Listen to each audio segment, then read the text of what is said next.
Você que é pai aqui, que é avô, dá um jeito de cantar os hinos com seus filhos e com seus netos. Porque até Jesus Cristo voltar, nós vamos cantar hino. Cânticos espirituais, né? Colossenses 3 coloca os 3 estilos, né? Salmos, hinos e cânticos espirituais. Então, você não seja pessoa ignorante, dizendo, não canto hino. Então você não vai para o céu. Tá certo? E tem um hino lá que só vai aprender, só vai cantar, se estiver com o nome no livro da vida. Eu quero mostrar para vocês, nesta noite, que o Natal de Jesus, ele é o evento mais maravilhoso e importante da história. Infelizmente, os líderes da igreja, a liderança da igreja, os seminários, os professores de seminários, aqueles que têm a responsabilidade de ensinar a Bíblia, a palavra de Deus, a teologia bíblica, têm se equivocado sobre a celebração do Natal.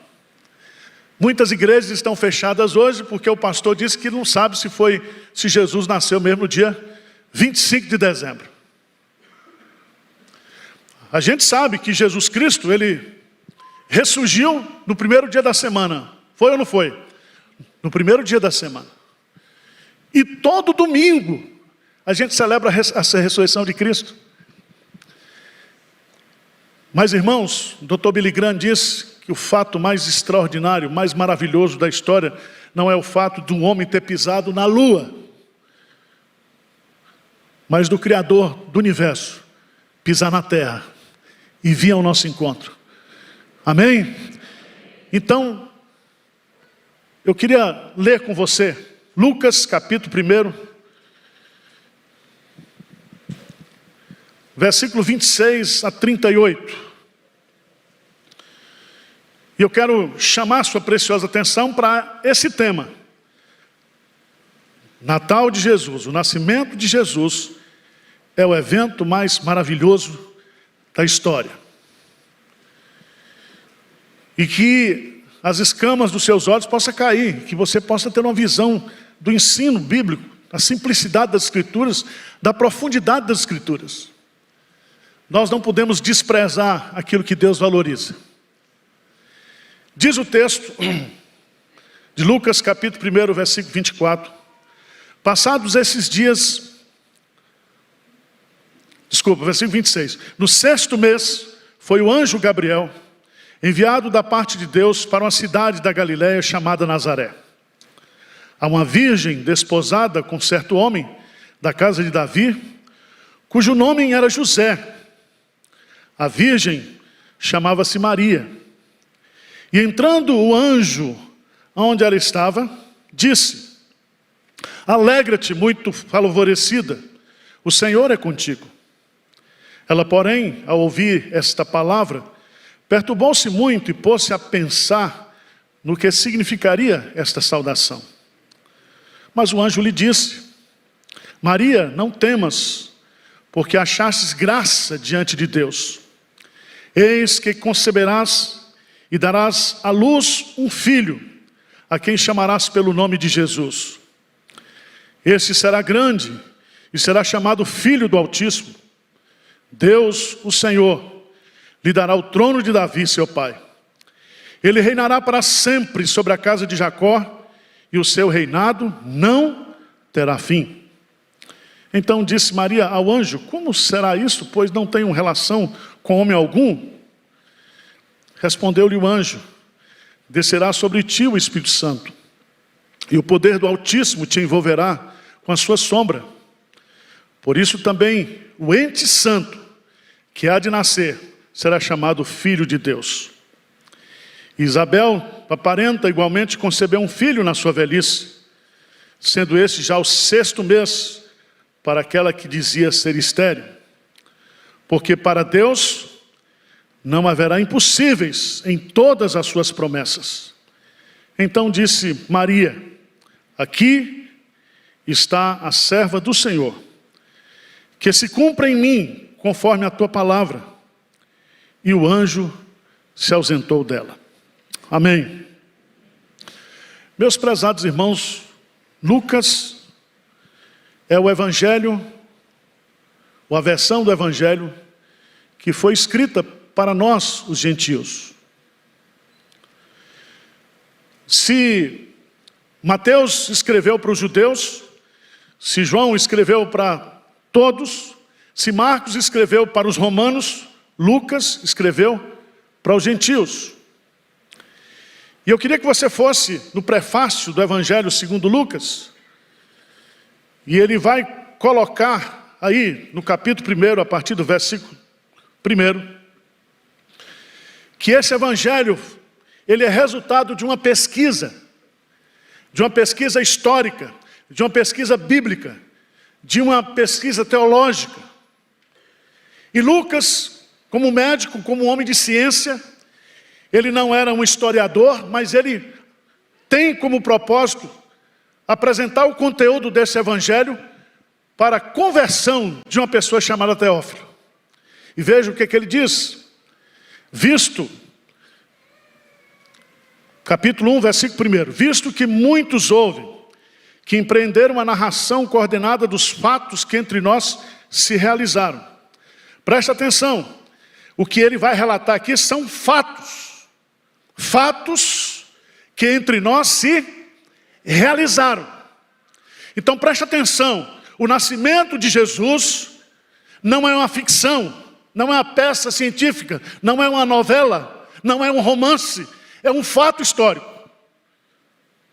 E ele diz, versículo 2, conforme nos transmitiram o que desde o princípio foram deles testemunhas oculares e ministros da palavra. Então, se o evangelho é a narrativa de fatos, a fonte que prestou as informações para que o registro escrito fosse feito, foram testemunhas o quê? Oculares, daquilo que havia acontecido. Mas Lucas vai mais fundo. E ele diz no versículo 3, Lucas 1:3, lê comigo aí. Igualmente a mim me pareceu bem, depois de acurada investigação de tudo, desde a sua origem, dar-te por escrito, excelentíssimo Teófilo, uma exposição em ordem, para que tenhas plena certeza das verdades em que fostes o quê? Instruídos. Não existe nada mais lógico, mais inteligente, mais intencional do que a pesquisa que Lucas vai fazer. E ele não vai fazer uma pesquisa simplesmente superficial dos fatos acontecidos, mas ele diz desde a sua origem. Desde a sua origem. E aí, meus amados irmãos, depois de 400 anos sem profecias, período interbíblico, mais de 400 anos depois do profeta Malaquias, a graça de Deus se manifesta. E agora chegou a plenitude dos tempos.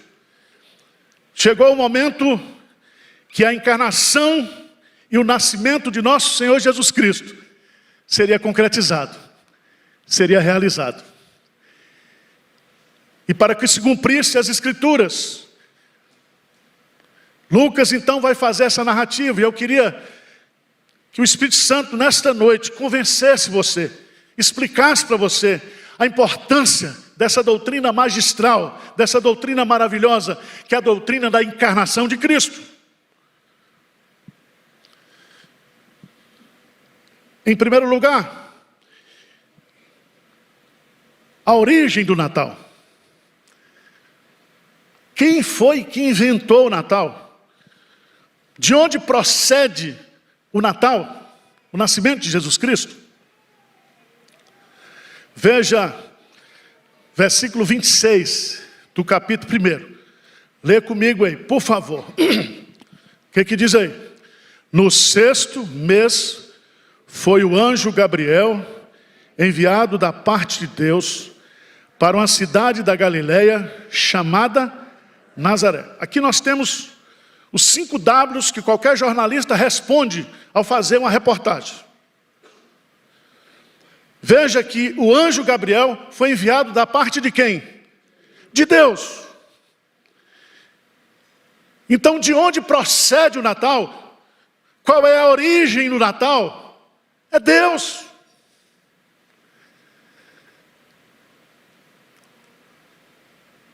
O Natal não é uma ficção, mas é um ato, é um fato da intervenção de Deus na história.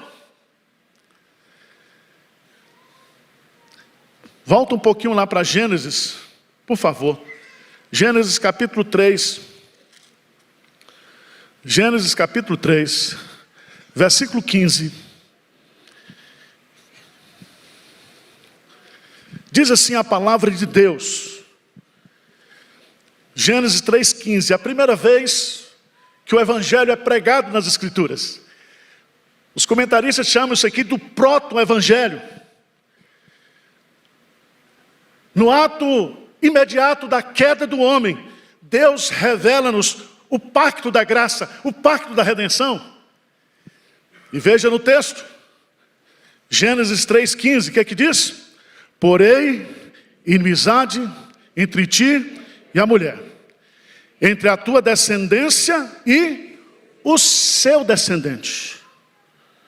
Este te ferirá a cabeça, e tu lhe ferirás o... Veja bem, que Jesus, o descendente, não é descendente de Adão, é descendente da mulher. Eis que a virgem conceberá e dará o quê? A luz. E veja que o descendente da mulher vai ser ferido no calcanhar pelas forças malignas, mas que no ato da sua encarnação, da sua expiação, ele vai esmagar definitivamente e matar o poder da serpente, o poder do pecado, o poder da morte. O Natal começa aqui. O Natal começa aqui. E a partir daqui Deus vai trabalhando na história. Em Gênesis capítulo 12, ele chama Abraão e diz: Abraão, sai da tua casa, do meio da tua plantação, e vai para uma terra que eu te mostrarei. Em ti serão benditas todas as famílias da terra. Foi por causa dessas promessas que a igreja creu no Antigo Testamento. E todos os crentes do Antigo Testamento foram salvos porque creram em Jesus Cristo. Todos no Antigo Testamento foram justificados pela fé em Cristo Jesus. Em Cristo. Quando Jesus se encarna e vem para morrer e nos salvar, a sua obra não tem apenas um aspecto futuro, mas presente do passado. Ele comprou com o seu próprio sangue a igreja de Deus, a igreja de Cristo. Mas eu queria chamar a sua atenção, dá um pulinho por favor, lá em Gálatas, capítulo 4, versículo 4. Eu quero que você leia comigo esse texto. Gálatas, capítulo 4.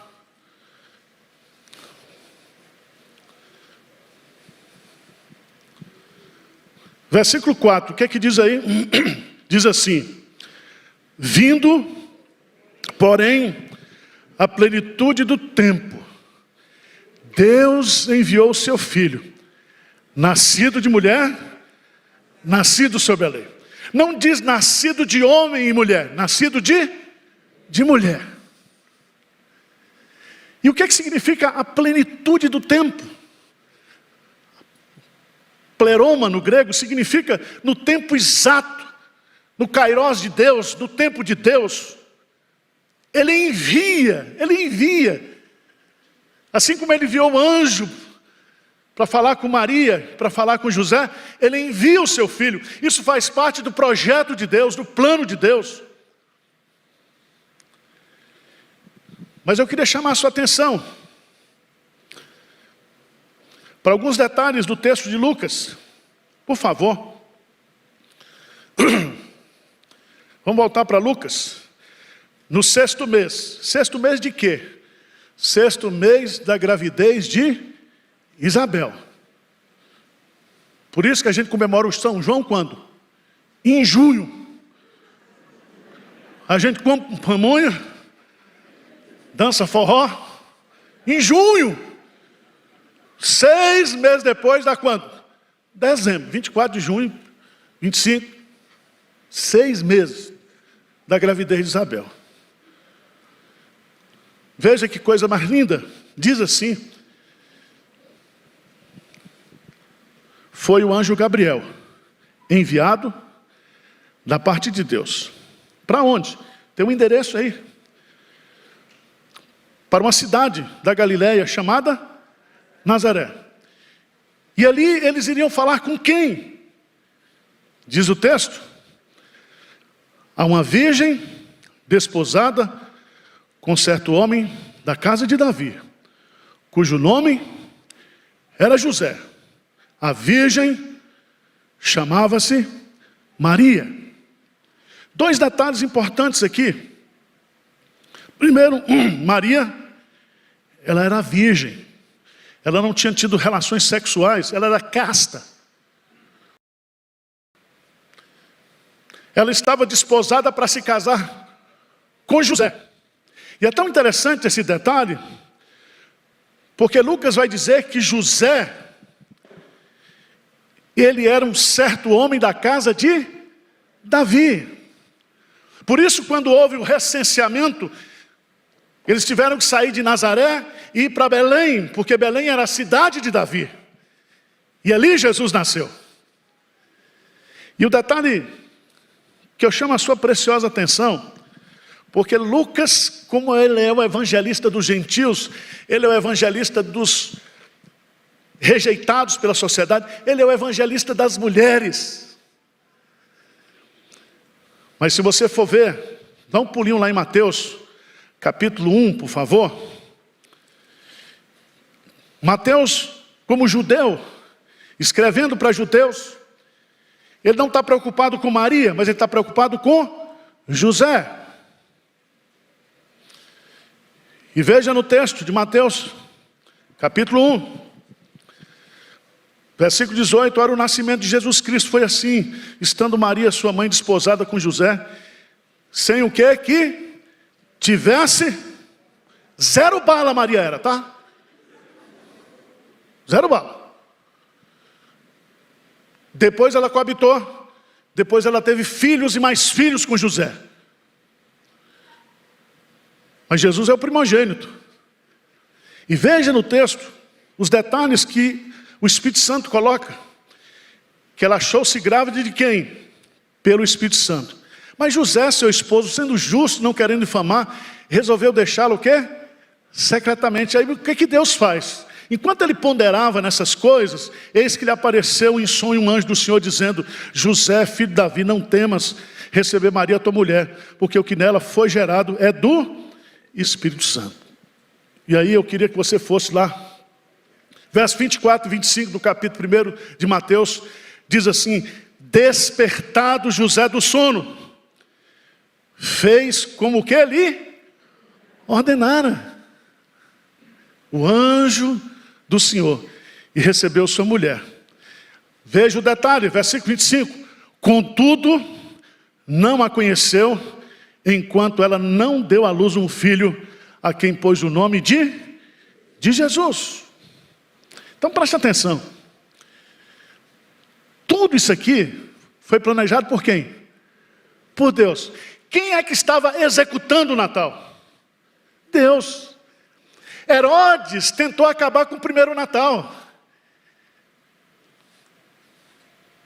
Através daquele decreto, ele mandou matar todas as crianças recém-nascidas dos judeus, do sexo masculino até 2 anos de idade, porque ele não queria que houvesse Natal. Como tem forças na sociedade, dentro da igreja hoje, dizendo: esse negócio de Natal, isso não tem importância. Tem importância sim. Tem importância.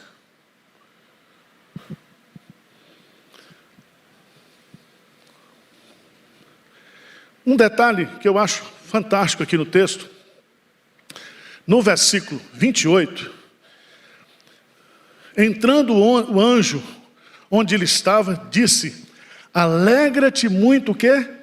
Favorecida, o Senhor é contigo. Versículo 30, segunda parte, porque achaste graça diante de Deus. A Igreja Católica Apostólica Romana pega esses dois versículos e diz que Maria, ela é não apenas protetor da graça de Deus, mas também ela transmite graça.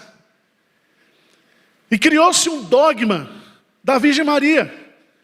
Fala com a mãe pede o filho atende. Mas não precisa ser bom em exegese. Você, na língua portuguesa, veja aí, só para você ter uma ideia. Alegra-te muito favorecida. Significa que ela não é transmissora de graça, ela é receptora de graça. Ela é agraciada, assim como Noé, lá no dilúvio, achou Noé graça diante dos olhos de Deus. E ele foi poupado com toda a sua família. E Maria vai dizer aqui claramente: a minha alma engrandece ao Senhor, e o meu espírito se alegra em Deus, meu Salvador. Maria precisava da graça. A graça, não somente para ser a mãe do Redentor, para emprestar a sua barriga de aluguel. E aqui eu queria chamar a sua atenção. Tudo isso faz parte do projeto de Deus. De onde nasce o Natal? Do coração de Deus, da mente de Deus, dos planos de Deus, dos projetos de Deus. Amém? Segundo lugar, o milagre do Natal.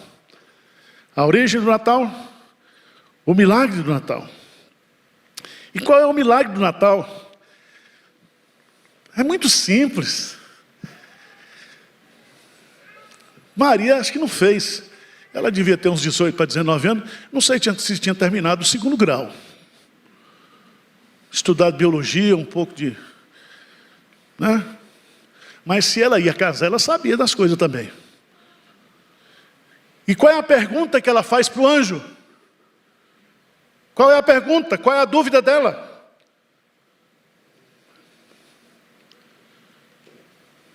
Versículo 34, vê comigo aí. Qualquer adolescente aqui da igreja perguntaria para o anjo Gabriel. Qual é a pergunta?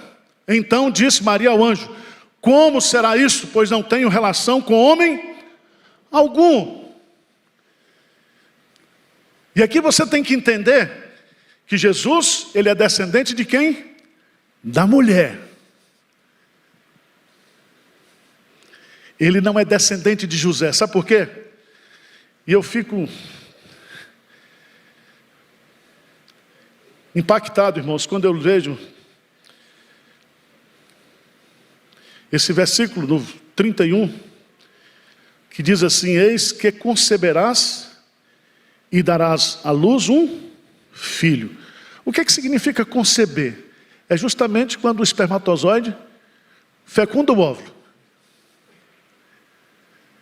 É o ato da concepção. E aqui a minha grande admiração, porque Jesus e a Trindade, quando criou o primeiro Adão, já criou adulto. Eva já foi feita adulta. Mas agora, na encarnação do Verbo, no Verbo que se faz carne, ele passa pela concepção. E ele é gerado pelo agente da encarnação, que é o Espírito Santo. O Espírito Santo gerou a Jesus. O Espírito Santo capacitou a Jesus para o ministério. O Espírito Santo esteve com Jesus durante todo o seu ministério. Ele morreu no poder do Espírito Santo. E foi o Espírito Santo que ressuscitou a Cristo. Porque Jesus está aqui na sua verdadeira humanidade e na sua verdadeira divindade. E essas substâncias não se misturam. Não se misturam. ele é uma pessoa com duas naturezas. Em nenhum momento ele usa a natureza divina para prevalecer sobre a natureza humana. Pelo contrário, em todas as coisas foi ele tentado à nossa semelhança, mas sem pecado.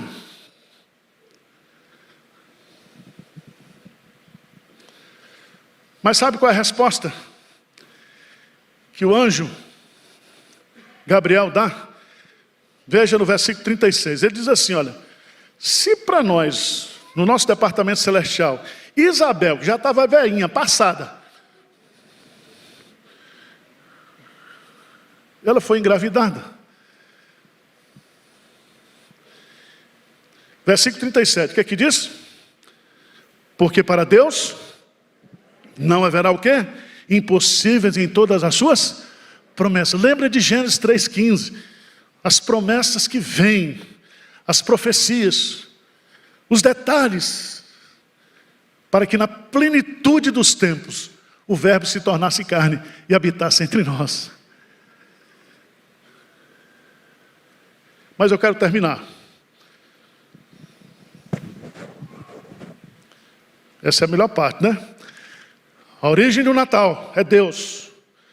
O milagre do Natal, a concepção virginal. Mas o sentido do Natal, não dá para entrar em todos os detalhes, mas nos versos 31 a 33, o anjo Gabriel vai dar 5 informações a respeito daquele ente santo que vai nascer. Quem é este que vai nascer?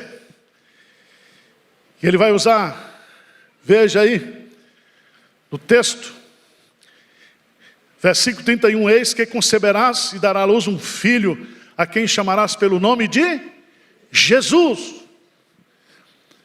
O seu nome é a sua missão. Jesus é Joshua no hebraico, é o libertador, é o salvador. Ele veio para remir o seu povo dos pecados dele. Volta lá para Mateus capítulo 1. Mateus capítulo 1. Por favor. Mateus capítulo 1. Versículo 21. Se você observar, Maria, tua mulher, porque o que nela foi gerado é do Espírito Santo. Quem foi que fez a geração? O Espírito Santo. Quem vai fazer a concepção? Maria. Ela dará à luz um filho. E lhe porás o quê? O nome de Jesus. Porque ele salvará o seu povo dos pecados dele. Aqui está aquilo que Lucas diz, porque o Filho do Homem veio buscar e salvar o que se havia perdido. Ele veio para morrer, ele veio para nos salvar. Ele veio para pagar o preço da nossa redenção. Por isso, irmão, não dá para não comemorar o Natal, porque esse é o fato mais importante da história.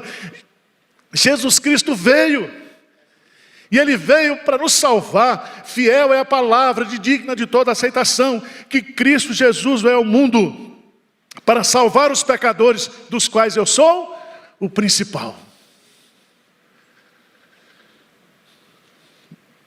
Mas Ele será também, diz Maria, veja que coisa linda, o anjo, eis que conceberás e darás à luz um filho, a quem chamarás pelo nome de Jesus. Aí diz assim, este será grande. Qual é o antônimo de grande? Pequeno. Mas essa palavra do grande aqui é grande mesmo. É o atributo que aparece no hebraico, grande é o Senhor, grande é o nosso Deus. Significa que não há nenhum ser nascido de mulher que seja maior do que Jesus. Ele é grande. Ele é grande. Mas Ele não é somente Salvador. Jesus não é somente grande, mas diz aí também que Ele será chamado o quê? Filho do Altíssimo.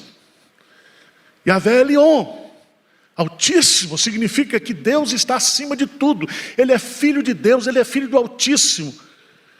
E veja que filho está em letra maiúscula. E veja que filho não vem acompanhado do artigo definido. Nós somos filhos de Deus em Cristo Jesus, mas Jesus é o Filho do Altíssimo.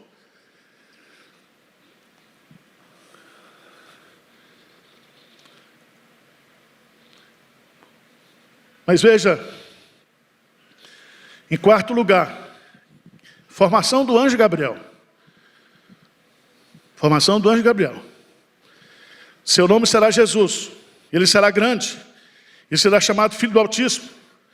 E aí, Deus, o Senhor, lhe dará o trono de Davi, o quê?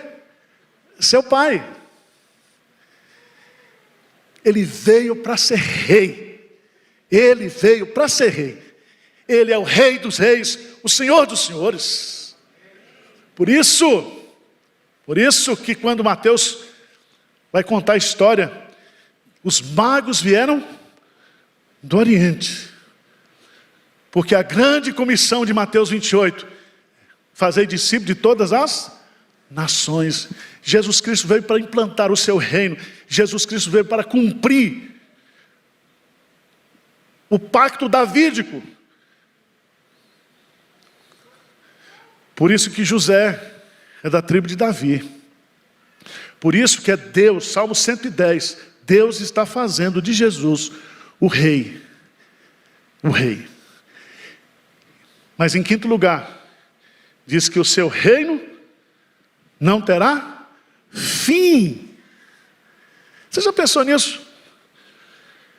Eu e você, nós que cremos em Cristo, nós que nos rendemos a Jesus como nosso Senhor e nosso Salvador, nós jamais deixaremos de ter Jesus como nosso Senhor, como nosso Rei. Ele reinará em nós para sempre, para sempre. Aí você fica em casa, ouvindo papo de cunhado, tomando cidra, comendo aqueles panetone. O que Jesus fez no Natal por nós é algo grandioso, maravilhoso.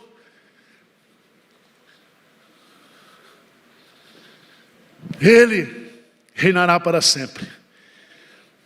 E aí o texto termina. Eu queria que você ficasse em pé para a gente ler juntos o versículo 38. Eu acho isso maravilhoso. Porque Maria, ela seria mãe do Redentor, mas não por força própria, não por capacidade própria. E ela faz uma oração de entrega, de consagração. Ele diz aqui, vamos ler juntos? 38. Então disse Maria: aqui está a serva do Senhor, que se cumpra em mim conforme a tua palavra. E o anjo se ausentou dela. Aqui está a escrava do Senhor, a palavra doulos, que se cumpra em mim, que se cumpra na minha vida, no meu corpo, conforme a tua palavra. E ela foi tomada pelo Espírito Santo, e o Espírito Santo gerou Jesus dentro dela, concebeu Jesus, e ela dá luz a Jesus, e ela passa a ser, para sempre, a mãe do Salvador. A mãe do Salvador. Aquele que está em Cristo, nova criatura é. As coisas velhas se passaram, eis que tudo se fez. Jesus quer nascer no seu coração. O Espírito Santo quer gerar Jesus no seu coração. Novo nascimento, regeneração. Que você, nessa noite de Natal, você diz: Senhor, está aqui. Que o Espírito Santo faça o que Ele quiser da minha vida. Contudo, que Jesus Cristo seja gerado em mim. Amém?